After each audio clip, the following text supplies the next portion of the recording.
मेरा नाम अजीत है। मैं अमेरिका में काम किया करता था, लेकिन मेरा असली घर इलाहाबाद में था। मैं जब 5 साल का था तब मेरे माँ बाप की कार एक्सीडेंट में मौत हो गई थी। उसके बाद से मेरे बड़े भाई ने मेरा ध्यान रखा, मुझे पढ़ाया लिखाया, इस काबिल बनाया कि आज मैं पढ़ लिख कर अमेरिका में बहुत अच्छी नौकरी कर रहा हूँ। अब मैं शादीशुदा हूँ। मेरी पत्नी का नाम रोशनी है। मेरी शादी 6 महीने पहले ही हुई थी। मैं अपनी पसंद की शादी की थी। मेरे दोस्त की शादी थी और उसी की शादी में मैंने रोशनी को पहली बार देखा था। वो कम उम्र और खूबसूरत होने के साथ साथ बहुत ही शर्मीली लड़की थी और इसी ने मुझे उसकी तरफ दीवाना कर दिया था। मेरे माँ बाप तो नहीं थे, लेकिन बड़े भैया और भाभी थे। जैसे ही मैंने अपने भैया और भाभी को रोशनी के बारे में बताया तो मेरी भाभी बहुत खुश हुई और कहने लगी, यह तो बहुत अच्छी बात है। मुझे भी किसी का साथ मिल जाएगा और तुम्हारा भी घर बस जाएगा। चलो अच्छा है, मैं लड़की ढूंढने के झंझट से बच जाऊंगी। मैं अमेरिका से कुछ दिनों की छुट्टी पर आया हुआ था, क्योंकि मेरी नौकरी बाहर थी और मैं सालों से बाहर काम किया करता था। इसलिए मैंने भाभी से कहा कि वो मेरी चट मंगनी ब्याह कर दे। मैं अब 2 साल से पहले यहाँ दोबारा लौट कर नहीं आ सकूँगा। भाभी मेरा रिश्ता लेकर रोशनी के घर गई। रोशनी के घर वाले भी बहुत खुश हुए और इस रिश्ते के लिए राजी हो गए। इसी तरह 1 महीने के अंदर अंदर मेरी और रोशनी की शादी हो गई। वो मेरी दुल्हन बनकर हमारे घर चली आई। शादी की पहली रात थी। मैंने रोशनी पर पूरी तरह से अपना हक जमा लिया था और साथ ही साथ उसे यह भी बता दिया था कि मेरे बड़े भैया मेरे बाप की जगह है और उन्होंने हमेशा ही मुझे अपनी औलाद की तरह पाला है और अपनी औलाद की तरह ही समझा है। उन्होंने मेरी हर ज़रूरत को, हर जीत को पूरा किया है। इसलिए वह हमेशा मेरे बड़े भैया की हर बात को सर आंखों पर रखेंगी और उन्हें कभी किसी शिकायत का मौका नहीं देंगी। शादी के 1 महीने बाद मेरी छुट्टियां खत्म हुई तो मैं टूटे दिल के साथ उसे छोड़कर अमेरिका चला गया। अपनी प्यारी पत्नी को छोड़कर अकेला ज़िंदगी गुजारने के बारे में सोचना भी एक मुश्किल एहसास लगता था और मुझे ये वक्त गुजारना था। मुझे 2 साल की जुदाई को हर सूरत में बर्दाश्त करना ही था। मुझे अमेरिका आए हुए 1 महीना ही गुजरा था और वो जब भी फ़ोन पर बात करती तड़प तड़प कर रोने लगती। उसकी रोती हुई आवाज़ सुनकर मेरी तो जान निकल गई थी। मैंने फ़ौरन पूछा, रोशनी बताओ क्या हुआ है, ऐसे क्यों रो रही हो? वो धीमी लहजे में कहने लगी, आप घर वापस आ जाइए। आपके बगैर मेरा गुजारा नहीं है। यहाँ पर मेरा मन नहीं लगता। मैं उसको समझाने के लिए कह देता कि क्यों मन नहीं लगता, वहाँ भाभी है और भैया तो है ना तुम्हारा ध्यान रखने के लिए। फिर भी वो रोती रहती और कहती कि तुम जल्दी से घर वापस आ जाओ। मुझे लगा शायद उसे मेरी याद सता रही है और इसलिए ऐसी बातें कर रही है। मैंने उसे मोहब्बत से समझाया कि मेरा इस तरह बार बार वापस आना आसान नहीं है। मेरी नौकरी पर फर्क पड़ सकता है और वो मुझसे दोबारा इस तरह की बात ना करे, क्योंकि मेरे लिए भी इस तरह से उससे दूर रहकर वक्त काटना मुश्किल हो जाता है। मेरी बात सुनकर वो खामोश हो गई। फिर दोबारा उसने कभी वापसी का कोई जिक्र ही नहीं किया और मुझे लगा कि सब कुछ ठीक हो गया है। मुझे रोशनी की और घर की बहुत याद सता रही थी। मैंने सोचा कि कुछ दिनों के लिए छुट्टी लेकर वापस घर चला जाता हूँ। मैंने अपने ऑफिस में एप्लीकेशन लगाई। मुझे छुट्टियाँ मंजूर मिल गई। मैंने सोचा फ़ोन करके नहीं बताऊँगा कि मैं घर वापस आ रहा हूँ। मैं सबको सरप्राइज़ देना चाहता था। मैं अचानक से घर लौटा था। रोशनी को भी सरप्राइज़ देना चाहता था, लेकिन रोशनी की शक्ल देखकर मैं खुद सरप्राइज़ हो गया था। वैसे पेश आ रही थी कि जैसे उसे मेरा आना बिल्कुल भी अच्छा नहीं लगा हो या फिर मेरी मौजूदगी में उसे यहाँ पर कोई परेशानी हो। रोशनी के चेहरे के अंदाज बहुत ही अजीब थे। भैया भी मुझसे मिलकर कुछ ऐसे ही पेश आए थे। भैया मुझे देखकर खुश भी नहीं हुए, बल्कि उन्होंने तो साफ लफ्ज़ों में कहा था कि तुम्हें इस तरह आने की क्या ज़रूरत थी। तुम्हारी छुट्टियों में तो अभी काफ़ी वक्त था। मुझे तो लगा था कि मेरी पत्नी और मेरे भैया मुझे देखकर बहुत खुश होंगे। उनके अजीबोगरीब सवालों पर मैं बहुत हैरान हुआ था और भैया से कहा कि मेरी तबीयत कुछ ठीक नहीं थी। मुझे घर की बहुत याद आ रही थी, इसलिए मैं कुछ दिनों के लिए लौट आया हूँ। मैंने देखा कि मेरी भाभी घर में मौजूद नहीं थी। रोशनी ने मुझे बताया कि भाभी की तबीयत ठीक नहीं है, वो अपने मायके गई हुई है। यह सुनकर मैं काफ़ी परेशान हो गया। मुझे भाभी से बहुत प्यार था। मैंने उनसे मिलने की बात कही तो भैया ने मुझे रोक दिया और कहने लगे, वो तुम्हें देखेंगी तो यहाँ आने की जिद करेंगी। उसकी तबीयत बहुत ख़राब है, उसे कुछ दिन आराम करने दो, कुछ दिन बाद मैं खुद वापस ले आऊँगा। भैया की बात सुनकर मैं रुक गया। रोशनी हर वक्त घर के कामों में ही बिजी रहती थी और जब रात को कमरे में आई तो उसके अंदाज वैसे नहीं थे जैसे कि मैं उम्मीद कर रहा था। काफ़ी दिनों बाद मैं लौटकर उसके पास आया था और वो बिल्कुल नॉर्मल से पेश आ रही थी। ना ही उसके अंदर जज्बात की कोई तड़प थी और ना ही मिलन की तमन्ना। वो मेरे बराबर में कर आंखें बंद करके लेट गई जैसे सोना चाहती हो। शायद वो किसी बात पर मुझसे नाराज़ हो और इसलिए मैंने उसे मनाने के लिए उसकी तरफ अपना हाथ बढ़ाया, लेकिन उसने तो बहुत आसानी से मेरा हाथ झटक दिया और कहने लगी कि मैं बहुत थक गई हूँ, प्लीज़ मुझे सोने दीजिए। यह कहकर उसने कमरे की लाइट बुझा दी। मेरे सारे अनुमान मिट्टी में मिल गए। मैं खामोश रह गया। जिस औरत के लिए मैंने अपनी नौकरी दांव पर लगाकर वापस आया था, उसे तो मेरी कोई परवाह ही नहीं रही थी। जिस अंदाज से उसने मेरा हाथ झटका था, मेरी इज्जत को बहुत ठेस पहुंची थी। इसलिए मैंने खुद उसकी तरफ मुंह फेर लिया और सो गया। लेकिन आधी रात को मुझे ऐसा महसूस हुआ जैसे रोशनी बिस्तर से निकलकर कहीं बाहर गई हो। कमरे में अटैच बाथरूम था, फिर वो बाहर कहाँ गई थी मुझे समझ नहीं आया। और फिर ख्याल आया कि कहीं ऐसा तो नहीं कि वो मुझसे ज़्यादा नाराज़ हो और इसलिए कमरे से निकली हो। मैंने भी तो जानबूझकर उससे कितने दिनों तक उससे दूरी इख्तियार कर रखी थी। मैं उसके पीछे पीछे कमरे से बाहर निकला तो वो मुझे भैया के कमरे में जाती हुई दिखाई दी। रात के इस वक्त भैया के कमरे में उसका क्या काम था, जबकि भाभी भी घर में नहीं थी। मैं सोच में पड़ गया था। मुझे अपने भैया और रोशनी दोनों पर ही बहुत भरोसा था, इसलिए मेरे दिल में एक बार भी उनके खिलाफ कोई बात नहीं आई थी और मैं भैया के कमरे की तरफ बढ़ गया।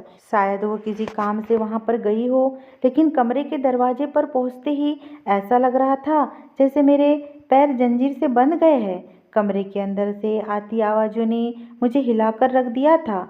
मैं सोच भी नहीं सकता था कि मेरी पत्नी मेरे पीछे इतनी घटिया हरकत भी कर सकती है। मैं चाहता तो उसी वक्त कमरे के अंदर दाखिल होकर रोशनी और अपने भैया को रंगे हाथों पकड़ लेता, लेकिन ऐसा करने से हर रिश्ते का भ्रम टूट जाता और मैं इस भरी दुनिया में अकेला रह जाता। इसलिए मैंने सब्र से काम लिया था और सोचा था कि मैं रोशनी के मुंह से सब कुछ जानकर रहूँगा कि आखिर उसने मुझे छोड़कर आधी रात को मेरे भैया के कमरे में जाना क्यों ज़रूरी समझा।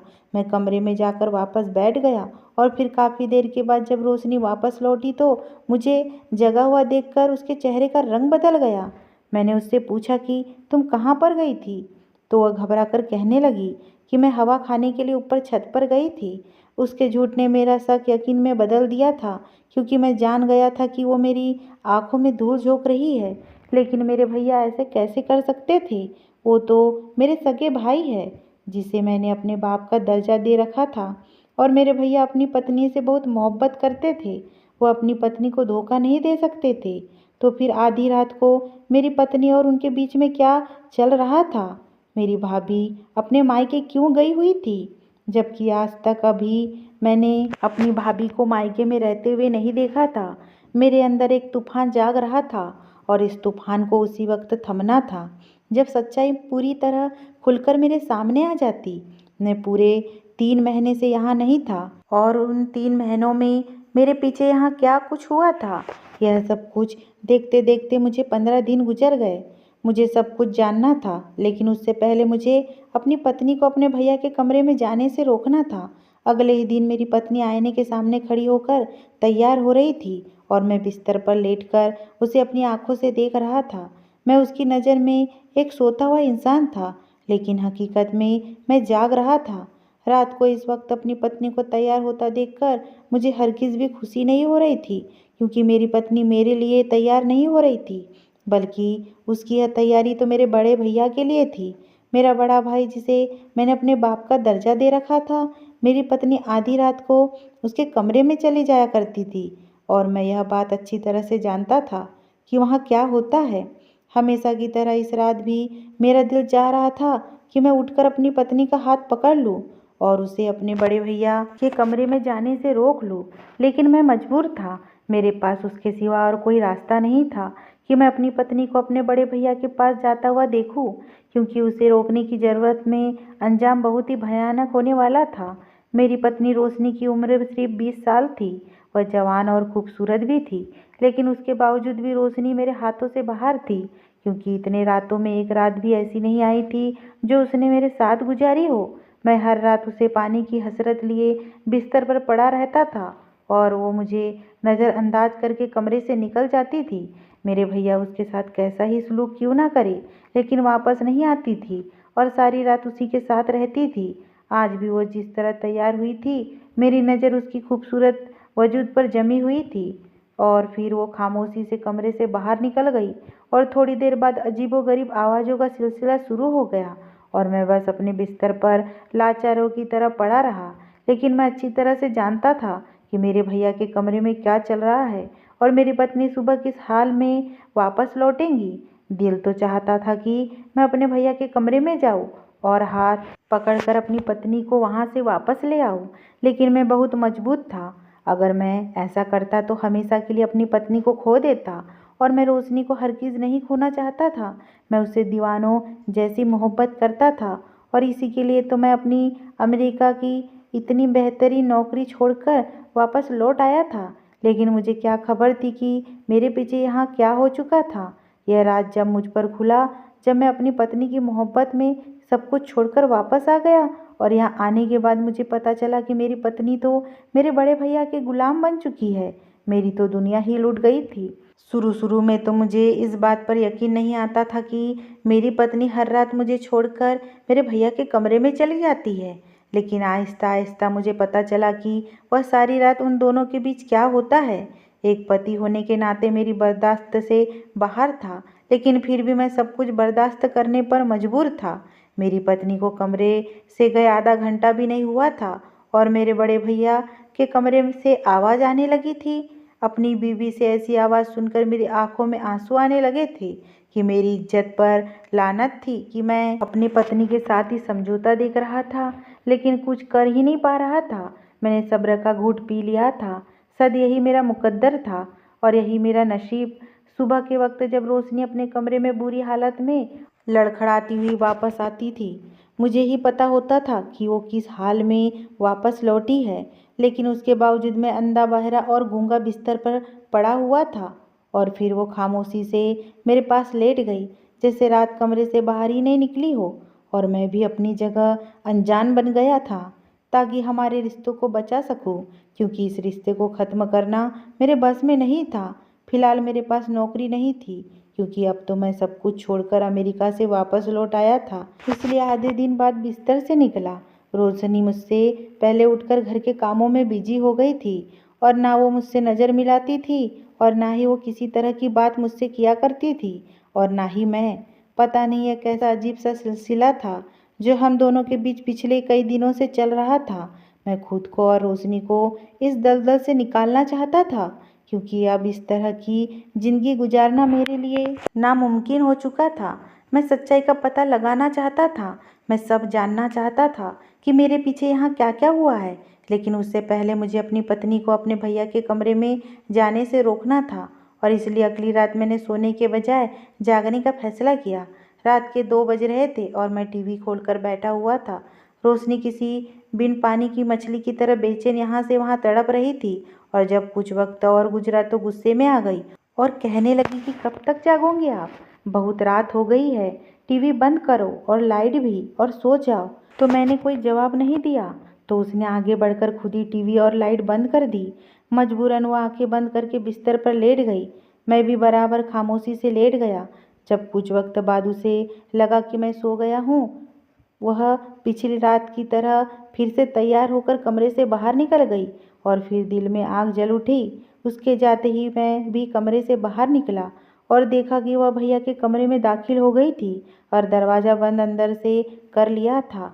मैं फौरन स्टूल पर खड़ा हुआ और रोशनदान के करीब चढ़ा और झाँक कर देखा तो अंदर का नज़ारा देखकर तो मेरे होश ही उड़ गए। मेरी पत्नी मेरे भैया के करीब खड़ी थी और मेरे भैया के हाथ में जलती हुई मोमबत्ती थी, जिसे भैया ने रोशनी की हथेली पर रख दिया था और रोशनी बिल्कुल इस तरह खामोश पड़ी थी जैसे बेजान मूरत हो।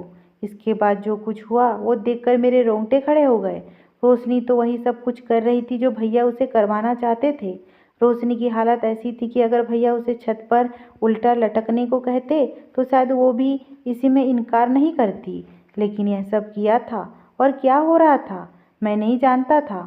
उस रात मैं चुपचाप ऐसे ही वापस लौटकर अपने कमरे में जाकर लेट गया और अगली रात मैंने फिर रोशनी को किसी तरह भैया के पास उनके कमरे में जाने नहीं दिया था। जैसे ही वह उठकर तैयार होने लगी मैं फौरन बिस्तर से उठा और उसका हाथ पकड़कर उसे बिठाया और कहा कि आज की रात तुम कमरे से बाहर नहीं जाऊंगी। मेरा लिहाजा और मेरा अंदाज़ा देखकर वो खामोश हो गई। फिर कुछ देर बाद बिस्तर पर बुरी तरह से तड़पने लगी। उसकी हालत बिल्कुल ख़राब हो गई थी। फिर मेरे बाजू से झूल गई थी। ऐसा लग रहा था जैसे वो कुछ पल ही मेहमान हो। मैं बुरी तरह से घबरा गया कि ज़ोर ज़ोर से चीखने लगा। मेरी आवाज़ मेरे भैया सुनकर कमरे से निकलकर मेरे पास चले आए और रोशनी की ऐसी हालत देखकर मुझसे कहने लगे कि उसे मेरे कमरे में जाकर लिटा दो। भैया की आवाज़ सुनकर मैंने गुस्से में कहा कि रोशनी की हालत इतनी ख़राब है और आपके कमरे में क्यों लेकर जाऊँ? मुझे इसको हॉस्पिटल लेकर जाना है। भैया कहने लगे इसका इलाज मेरे कमरे में है ना कि हॉस्पिटल में? जो मैं कह रहा हूँ वही करो। उनका लिहाजा इतना सख्त था कि मैं रोशनी को उनके कमरे में ले गया और उनके बिस्तर पर लिटा दिया। पहले मुझे कमरे से उन्होंने बाहर निकालने का हुक्म दिया और खुद ना जाने उसके साथ कमरे में बंद होकर क्या क्या करने लगे। लेकिन कुछ देर बाद जब रोशनी उनके कमरे से निकली तो वो पहले की तरह बिल्कुल ठीक थी। उसे ठीक ठाक देखकर मैं बहुत हैरान था और खुश भी था। लेकिन यह बात मेरी समझ में से बाहर थी कि आखिर भैया ने उसके साथ ऐसा क्या किया है। जो कुछ मैंने पिछली रातों में अपनी आंखों से देखा था वो सभी बातें यकीन करने वाली तो नहीं थी और जो आज हुआ था उसने तो मेरे होश ही उड़ा दिए थे। मैं बहुत ही ज़्यादा डर गया था क्योंकि रोशनी को तकलीफ में देखना मेरे लिए बहुत मुश्किल था और फिर हर गुजरती के रात साथ मुझे एहसास हुआ कि मैं जिस रात रोशनी को भैया के पास कमरे में जाने से रोकता हूँ तो उसकी हालत ऐसी ही बिगड़ जाती है। मुझे वापस आए हुए 15 दिन से ज़्यादा हो चुके थे लेकिन एक रात भी रोशनी ने मेरे साथ नहीं गुजारी थी बल्कि वह हर रात भैया के कमरे में चली जाती थी और मैं यह सब कुछ देखकर भी अनजान बन जाता। अगर मेरी जगह कोई और होता तो सीधे अपने भैया के गिरेबान पकड़ता और अपनी पत्नी को भी कटघरे में खड़ा कर देता। लेकिन मसला यह था कि मैं रिश्तों को खोने से डरता था। माँ बाप के चले जाने के बाद मेरे बड़े भैया ही मेरे लिए सब कुछ थे और रोशनी वो तो मेरी मोहब्बत मेरी ज़िंदगी थी। लेकिन वो दोनों मिलकर जो कुछ भी कर रहे थे उसके पीछे क्या वजह थी ये जानने के लिए मैं घर से निकल गया था और सीधे अपने भाभी के मायके पहुंचा। क्योंकि मेरे पीछे यहाँ जो कुछ भी हुआ था अगर इसके बारे में किसी को कुछ पता था तो मेरी भाभी को। जब मैं भाभी के दरवाजे पर गया तो और उनका दरवाज़ा खटखटाया, भाभी ने दरवाज़ा खोला और मुझे देखकर पहले तो बहुत हैरान हुई और फिर खुशी से मेरा हाथ पकड़कर मुझे अपने घर के अंदर ले गई और कहने लगी मैंने तुम्हें याद किया है। मैं पिछले 2 महीने से यहाँ पड़ी हुई हूँ और तुम्हारे भैया ने एक बार भी पलटकर मुझे नहीं देखा। मैंने हैरानी से पूछा कि आपकी तबीयत ठीक है? मुझे तो बताया गया था कि आप बीमार हैं। भाभी ने हंसकर मेरी तरफ देखा और कहने लगी बीमार मैं नहीं बल्कि वो लोग हैं जो मुझे बीमार कर रहे हैं। इलाज की ज़रूरत उन लोगों को है मुझे नहीं। भाभी का अंदाज बहुत अजीब था। मैंने कहा भाभी मुझे बताइए कि मेरे पीछे यहाँ पर क्या हुआ है। मैं जब से यहाँ पर आया हूँ भैया और रोशनी का रवैया देखकर मैं बहुत परेशान हूँ। मेरी पत्नी तो मेरी ही न रही। मैं जाऊँ तो कहाँ जाऊँ? मुझे परेशान देखकर भाभी ने तसल्ली दी और कहने लगी सब कुछ ठीक हो जाएगा तुम फिक्र मत करो। और फिर भाभी ने मुझे ऐसा राज बताया जिसे सुनकर मेरे रोंगटे खड़े हो गए। जो कुछ मैं देख रहा था वो वैसा नहीं था जैसा मुझे नज़र आ रहा था। सारी हकीकत जानकर तो मेरी जान ही निकल गई थी। आज भाभी के पास आकर मुझे पता चला कि सब कुछ ठीक नहीं हुआ था बल्कि पूरी तरह बिगड़ गया था। भाभी ने बताया एक दिन जब मुझे रोशनी ने रोते हुए फ़ोन किया था दरअसल मैं बहुत ज़्यादा परेशान थी क्योंकि भाई उस पर जादू करवाना शुरू कर दिया था और उसकी तबीयत बहुत ज़्यादा ख़राब रहने लगी थी। मेरे भैया मेरी शादी नहीं करवाना चाहते थे क्योंकि मेरे भेजे हुए पैसों से वह शहर में अपने नाम की जायदाद बना रहे थे और वो नहीं चाहते थे कि मेरी फैमिली बने। इसलिए उन्होंने मेरी शादी तो करवा दी लेकिन मेरे अमेरिका वापस जाने के बाद भाभी मेरी पत्नी को भैया के नापाक इरादों से बचा ना पाई और भैया ने मेरी पत्नी को कई तरीकों से तंग करना शुरू कर दिया था। लेकिन जब रोशनी तकलीफ बर्दाश्त करती चली गई तो उन्होंने काले जादू का इस्तेमाल शुरू किया और रोशनी को अपने काबू में करना। आधी आधी रात को वह रोशनी को अपने जादू के आसार में करके उस पर पढ़ाई करते। कभी उसका हाथ जलाते तो कभी उसको पढ़ पढ़ कर तकलीफें देते और इसलिए उसकी ऐसी आवाज़ें निकलती थी। लेकिन वह कभी भी भैया के खिलाफ नहीं जाती थी। भैया उस पर काला जादू कर रहे थे जिससे वह जिंदगी भर के लिए न सिर्फ उनके गुलाम हो जाती बल्कि वह बेऔलाद भी रहती। भाभी ने भैया को रोकना चाहा तो भैया ने उनकी बात नहीं मानी, इसलिए भाभी ने गुस्से में घर छोड़कर मायके चली आई। भैया दौलत के लालच में इस कदर अंधे हो गए कि उन्होंने सारे रिश्तों को एक साथ दांव पर लगा दिया था। रोशनी भी हर रात इस जादू के असर में उनके कमरे में पहुंच जाया करती थी और जिस रात नहीं जाती थी उसकी तबीयत बिगड़ जाती थी। यह सब सुनकर मेरी जान निकल गई थी। फिर भाभी ने मुझे उस जादूगर का पता दिया जिसके साथ मिलकर भैया ने सब कुछ करवा रहे थे। भाभी ने कहा कि अगर तुम अपने भैया से ज़्यादा पैसे उस जादूगर को दोगे तो वो तुम्हारे लिए काम जरूर करेगा और सब कुछ ठीक हो जाएगा। मैंने ऐसा ही किया और उस जादूगर को बहुत ज़्यादा पैसे दिए तो उसने ना जाने ऐसा क्या किया कि भैया का जादू ही उल्टा पड़ गया। रोशनी ने तो उनके कमरे में जाना छोड़ दिया, लेकिन अब हर रात उनके कमरे से उनकी चीखने की आवाज़ आने लगी थी। कुछ दिन ये सिलसिला ऐसे ही चलता रहा और फिर एक दिन भैया ने खुद हमारे कदमों में गिरकर हमसे माफ़ी मांग ली, क्योंकि वह बहुत तकलीफ़ में थे और इस तकलीफ़ से निकलना चाहते थे। मैंने भैया को माफ़ कर दिया था, लेकिन अपने रास्ते उनसे अलग कर दिए थे। मैंने हमेशा के लिए अमेरिका वाली नौकरी छोड़ दी थी और रोशनी के साथ एक अलग मकान में शिफ्ट हो गया था। कभी कभी रुपए, पैसे और जायदाद इंसान से उनके रिश्ते को दूर कर देते हैं और मेरे साथ भी ऐसा ही हुआ था। जायदाद के लालच में आकर मेरे भैया ने हर रिश्ते को खो दिया था। ना ही भाभी उनके साथ थी और ना ही रोशनी और ना ही मैं। अब मैं और रोशनी हम दोनों ने अपनी एक अलग ही दुनिया बसा ली थी। मैं अब इलाहाबाद में ही काम करता था, कहीं भी किसी भी शहर में। अब रोशनी को अकेले छोड़कर नहीं जाऊंगा, मैंने उससे वादा किया था। अगर ये स्टोरी आपको पसंद आई हो दोस्तों तो प्लीज़ मेरे चैनल को सब्सक्राइब करना बिल्कुल ना भूलें।